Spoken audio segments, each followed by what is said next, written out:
सरफराज अहमद को लेकर जो है बहुत सारी खबरें गर्दिश कर रही हैं कि उन्हें जो है दोबारा से कैप्टनसी मिलने वाली है टेस्ट क्रिकेट की पाकिस्तान टीम के, और वनडे टी20 में भी शायद उनको दोबारा से कैप्टन बना दिया जाए।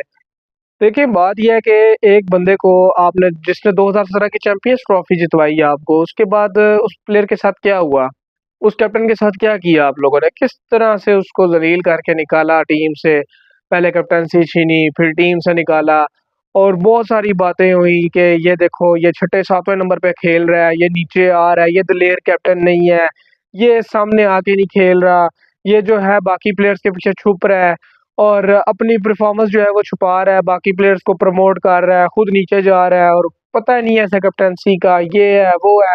इतनी इतनी बातें की सरफराज के बारे में, उस कैप्टन के बारे में जिसने आपको चैंपियंस ट्रॉफी जितवाई और 11 सीरीज आपको टी20 की अनबीटेबल जितवाई उसने, यानी कि 11 सीरीज पाकिस्तान लगातार जीता सरफराज की कैप्टनसी में। आज हमारी टीम का क्या हाल है टी20 में, वनडे में हमारा क्या हाल है, टेस्ट में हमारा क्या हाल है। एटलीस्ट हम लोग दुबई वगैरह में खेल रहे होते थे तो हम किसी टीम को नेड़े नहीं लगने देते थे, हमारी अपनी होम कंडीशंस में पाबंदी थी क्रिकेट पे। तो दुबई में हमारे जब मैचेस होते थे तो मिसबा यूनुस हमें आके बचा लेते थे और हम लोग वहाँ पे एक बहुत स्ट्रांग टीम थे, हमें वहाँ पे हराना बहुत ज़्यादा मुश्किल था। इंग्लैंड की टीम को मुझे याद पड़ता है कि वो नंबर 1 होकर आए, एशेज जीत कर आए, नंबर 1 टीम थी इंग्लैंड उस वक्त, और पाकिस्तान ने उनको 3-0 से सीरीज मारी, यानी कि क्लीन स्वीप किया।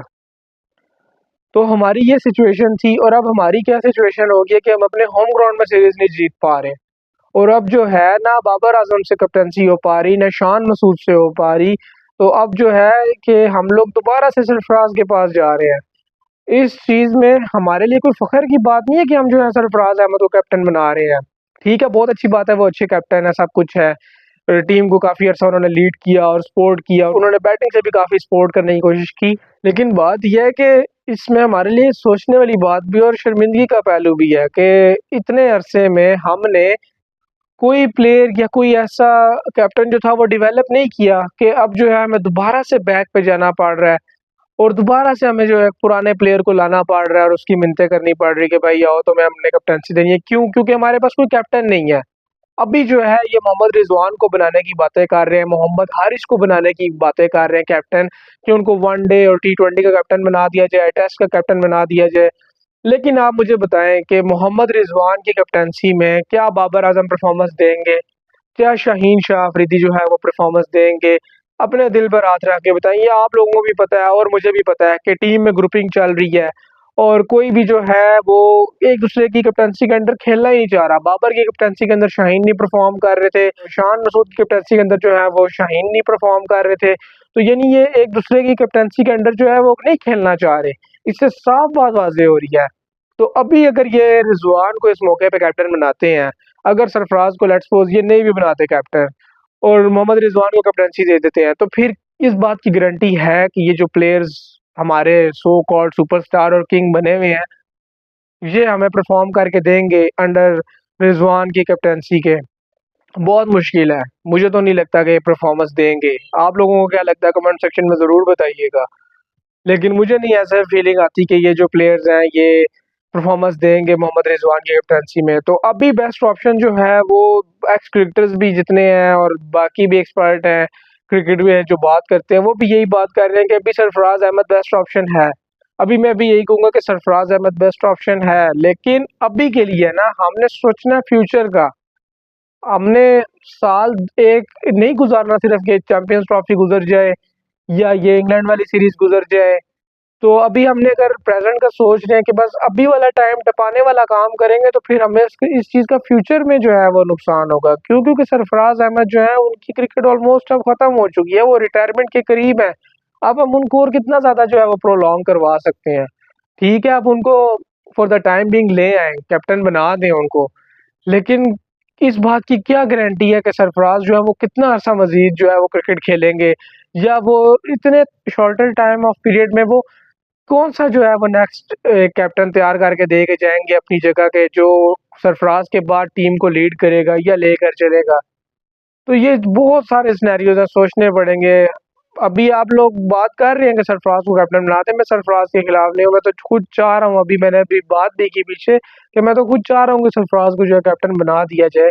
लेकिन ये भी सोचने वाली बात है कि सरफराज को कैप्टन अगर बना देते हैं तो इसका हमें फ्यूचर में क्या फ़ायदा और क्या नुकसान है, इस चीज़ को भी ध्यान में रखना है। और फिर अगर रिजवान को कैप्टन बनाते हैं तो उस चीज़ का भी हमें क्या नुकसान है, फ्यूचर में क्या फ़ायदा, वो भी हमें ध्यान में रखना है। बहुत सारी चीज़ें जो है वो हमें लेकर चलनी होगी कि आया सरफराज बेहतर कैप्टन बन सकते हैं। अभी अभी जो है अभी के लिए तो सबको बेहतर चॉइस सरफराज ही लग रही है। लेकिन आप अगर इसको for the long period of time में देखें तो ये नुकसानदेह भी होगी कि अगर आपने अभी सरफराज को बना दिया तो वो इतना ज़्यादा प्रोलॉन्ग नहीं करने लगे। लेकिन अगर आप अभी रिजवान को बनाते हैं तो उसके लिए फिर आपको बहुत ज़्यादा सख्त डिसीजन लेने पड़ेंगे, जिसमें आपको बाबर को ड्रॉप करना पड़ सकता है, जिसमें आपको शाहीन को जो है ड्रॉप करना पड़ सकता है। और भी काफ़ी प्लेयर्स हैं जिनको आपको फिर ड्रॉप करना पड़ जाएगा टीम से, अगर आप एक नई टीम बिल्डअप करते हैं और रिजवान की कैप्टनसी में उनको देते हैं तो फिर एक बिल्कुल न्यू टीम हो जाएगी जो फिर रिजवान लेकर चलेंगे। अगर आप लोग ऐसा करते हैं तो फिर आप कैसे मनाएंगे शान मसूद, बाबर और ये शाहीन शाह अफरीदी को कि यार आप जो है रिजवान की कैप्टनसी में खेलो, क्योंकि वो ऑलरेडी मना कर चुके हैं और उन लोगों की भी नीयतों से ऐसा नहीं लगता कि ये जो है रिजवान की कैप्टनसी के अंडर खेलेंगे। और मैं तो शान मसूद के हवाले से भी एक बात करना चाहूँगा थोड़ी सी कि उनकी कैप्टनसी तो चले जाएगी ही जाएगी। अभी ये डिसीजन नहीं हुआ कि उनकी कैप्टनसी जा रही है कि नहीं जा रही, लेकिन अगर आप देखें तो शान मसूद उस कैलिबर की प्लेयर नहीं है कि आपने उनको कैप्टन बना दिया। या तो उनकी कोई बहुत एक्स्ट्रा ऑर्डिनरी परफॉर्मेंसेज होती या उन्होंने कोई इतने हाई लेवल के स्कोर किया होता तो फिर भी हम कह सकते थे कि यार परफॉर्मेंस की बेस पर उनको कैप्टन बना दिया गया, ना तो उनकी ऐसी कोई परफॉर्मेंस थी लेकिन उसके बावजूद भी शान मसूद को कैप्टन बना दिया गया। तो अब उनकी अगर कैप्टनसी जाती है तो फिर उनकी प्लेस भी नहीं होगी पाकिस्तानी टीम में, ये भी उनको सोचना पड़ेगा। तो बहुत सारे सिनेरियोज हैं कि सरफराज अगर कैप्टन बन जाते हैं, और मैं तो चाहूँगा कि अभी के लिए उनको कैप्टन बना दीजिए क्योंकि थोड़ा सा सांस बहाल हो, क्योंकि हमारी क्रिकेट को बहुत ज़्यादा बेड़ा गर्क हो चुका है, बांग्लादेश हमें फेल के जा चुका है।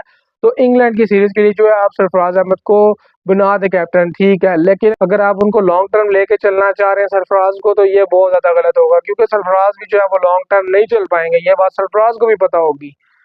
तो बेहतर यही है कि ये जो सीरीज है इंग्लैंड वाली, इनको तो आप बेशक गुजारें, सरफराज को कैप्टनसी दें, लेकिन अभी ये बात तय नहीं हुई कि उनको मिली है कि नहीं मिली कैप्टनसी। अभी शान मसूद ही है, अभी कोई ऑफिशियल पीसीबी की तरफ से अनाउंसमेंट नहीं हुई कि जो है वो सरफराज अहमद को कैप्टन बना दी। क्या अगर बना देते हैं तो फिर बेहतर है कि बना भी दे, मैं तो यही कहूँगा, क्योंकि इंग्लैंड के सीरीज़ के लिए हमें बहुत ज़रूरत है कोई ऐसा लीडर जो टीम को लेकर चल सके, जोड़ के लेकर चल सके। लेकिन अगर रिजवान को बनाते हैं तो फिर से कंट्रोवर्सी क्रिएट हो जाएगी और टीम में फिर से ग्रुपिंग नज़र आना शुरू हो जाएगी।